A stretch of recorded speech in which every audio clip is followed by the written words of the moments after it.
Lord. இன்னைக்கு நம்ம பார்க்க போற இந்த முக்கியமான புனிதர் யாருன்னா சார்பல். சார்பல் அப்படின்றது வந்து அவருடைய இயற்பெயர். அதாவது அவர் குருத்துவரா ஆனதுக்கப்புறம் வாங்கப்பெற்ற அந்த பெயரு. அந்த சார்பல் ஒரிஜினலா யாருன்னா 2ஆம் நூற்றாண்டுல அந்தியோக்கு நகரில கிறிஸ்துவ அறிவிச்சு எரிஞ்ச ஒரு மறைசாட்சியோட பெயர். அததான் அவர் ஏத்துக்கிறாரு. இவரோட உரிமையான பெயர் வந்து முழுமையான உ மு உண்மை பெயர் வந்து மக்லஃப் அப்படின்றது. இவர் வந்து லெபனான் நாட்ல அது ஒரு முஸ்லீம் நாடு உங்க எல்லாருக்குமே தெரியும். யூசுப் அந்த்வான் மக்லஃப்ன்ற ஒரு அரபி தந்தைக்கு பிறந்தவர் இவரு. அவரோட தாய் வந்து ஒரு லெபனீஸு. இவங்க வந்து இவர் வந்து லெபனான்ல கிறிஸ்துவ ரொம்ப நாளைக்கு அப்புறம் தழுவி கிறிஸ்துவ துறவற வாழ்க்கைக்கு வந்து குருவானவராகி, இவர் வந்து துறவி வாழ்க்கை மேற்கொள்றாரு. இவரோட இவர் வந்து லெபனான் நாட்டோட லெபனான் கிறிஸ்டியன்ஸ்லாம் இவர் என்னன்னு சொல்லுவாங்கன்னா, மிராக்கிள் மாங்க் ஆஃப் லெபனான்னு சொல்றாங்க. லெபனான் நாட்டின் அதிசய துறவி. ஏன்னா, இவர் வந்து இவருடைய இயல்பு வாழ்க்கை வந்து ரொம்ப ரொம்ப கஷ்டமான வாழ்க்கையா இருக்கு. இவங்க தந்தைக்கு வந்து இவர் 1828ஆம் ஆண்டு மே 8ஆம் தேதி வந்து பிறக்கிறாரு. இவரோட இவர் வந்து 5 குழந்தைங்கள்ல ஒரு குழந்தையா ஒரு மலை கிராமத்தில பிறக்கிறாரு. அந்த மலை கிராமத்தோட பேர் வந்து பெக்கா கஃப்ரா. ரொம்ப உயரமான ஒரு மலை கிராமத்தில பிறக்கிறாரு. அவங்க அப்பா வந்து ஒரு எளிமையான வேலை செய்றாரு. மியூல் டிரைவர். மியூல்னாக்கா என்னன்னா, இந்த குதிரை ஆண் அதாவது குதிரையும் இல்லாம, கழுதையும் இல்லாம இருக்கக்கூடிய ஒரு அனிமல தான் மியூல்ன்னு சொல்லுவாங்க. அது குட்டையா இருக்கும். கோவேரி கழுதை மாரி அது. அந்த கழுதைய வந்து மேய்க்கிறவரு தான் வந்து இவங்க அப்பா. அந்த அத வச்சு அது மேல பொதி சுமந்து கூட்டிட்டு போறது, அந்த மாரி வேலைகள செய்யக்கூடிய அவங்க அம்மா வந்து எளிய ஹவுஸ் ஒய்ஃப் ஆக்சுவலா. இவங்களுக்கு மகனா பிறறாரு. இவரோட வேலை என்னவா இருந்ததுனாக்கா, இவர் வந்து அவங்க வீட்ல இருக்கக்கூடிய சின்ன ஆடு, மாடுகளெல்லாம் வந்து மேய்க்கிற வேலையில தான் வந்து இவர் ஈடுபட்டுட்டு இருக்காரு. ஆனா, சிறிய வயதிலிருந்தே இவர் என்ன பண்ணுவாருன்னா, ஆடு, மாடு மேய்க்கிறதுக்காக வந்து அவரோட இதெல்லாம் ஓட்டிக்கிட்டு ஒரு கெபி இருக்கும் தூரமா. அந்த கெபி பக்கத்தில போய் மேய்ச்சிட்டுருப்பாரு. அங்க இருக்கிற மாதாவோட சுரூபத்த பார்த்து இவர் ரொம்ப பக்தி வயப்பட்டு, அந்த மாதாக்கிட்ட அடிக்கடி ஜெபமாலை பண்ற பழக்கம் உள்ளவர்.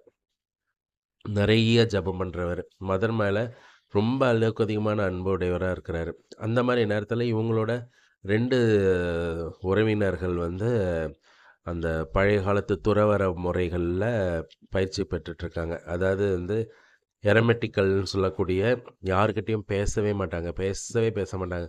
அந்த மாரி இருக்கக்கூடிய துறவு வாழ்க்கை. 24 மணி நேரம் ஜெபம் பண்றது, அ அ அவங்களோட பணிகள வந்து தியானிக்கிறது, அந்த மாரி சில வேலைகள் மட்டுமே செய்யக்கூடிய துறவு வாழ்க்கையில மேற்கொண்ட இவரோட உறவினர்கள பார்த்து, இவருக்கும் துறவு வாழ்க்கையில வந்து மேற்கொள்ளணும்னு ஆசைப்படுறாரு.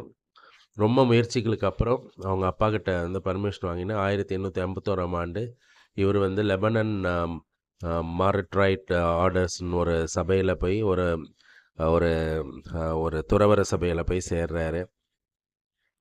அங்க போய் இவரு ரொம்ப கடினமா படிச்சு, அந்த ரிலிஜியஸ் லைஃப் உள்ள எடுக்கும்போது தான் இவரு சார்பல்ன்ற பேர வந்து ஏத்துக்கிறாரு.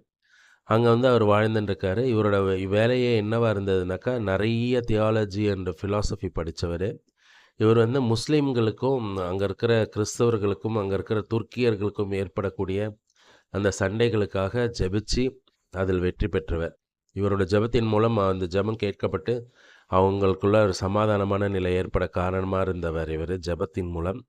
23 ஆண்டுகள் வந்து இவர் வந்து அந்த அந்த கான்வென்ட்ல வாழறாரு. அந்த கான்வென்ட்ல அந்த 23 ஆண்டுகளும் ஒரு நாள் கூட பேசுனதே இல்ல. பேசவே பேசாம அந்த துறவு நிலைய மேற்கொள்றாரு. இப்படிப்பட்டவர் அவருடைய 70வது வயசுல வந்து இவரு இறக்குறாரு. அவர் இறந்தது வந்து ஒரு கிறிஸ்மஸ் அன்னைக்கு.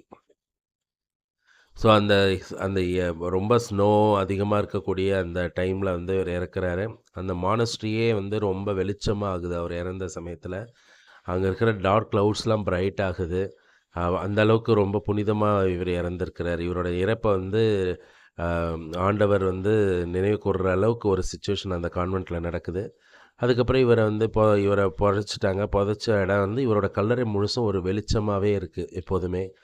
அதுக்கப்புறம் கொஞ்சம் கொஞ்சமா இவரோட கல்லறையிலேருந்து ஒரு விதமான அ ஒரு எண்ணெய் வழிய ஆரம்பிக்குது. அது வந்து ரெட்டா சிகப்பு கலர்ல பிளட் மாரி இருக்கு. ஆனா, அதுலேருந்து வரக்கூடிய அந்த வாசனை வந்து சொல்ல முடியாத ஒரு வாசனை.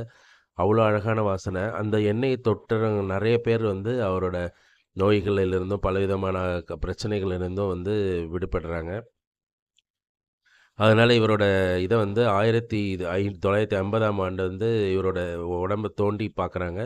தோண்டி பார்த்தா அப்ப வரைக்கும் அந்த உடம்பு வந்து இன்டாக்ட்டா இருக்கு.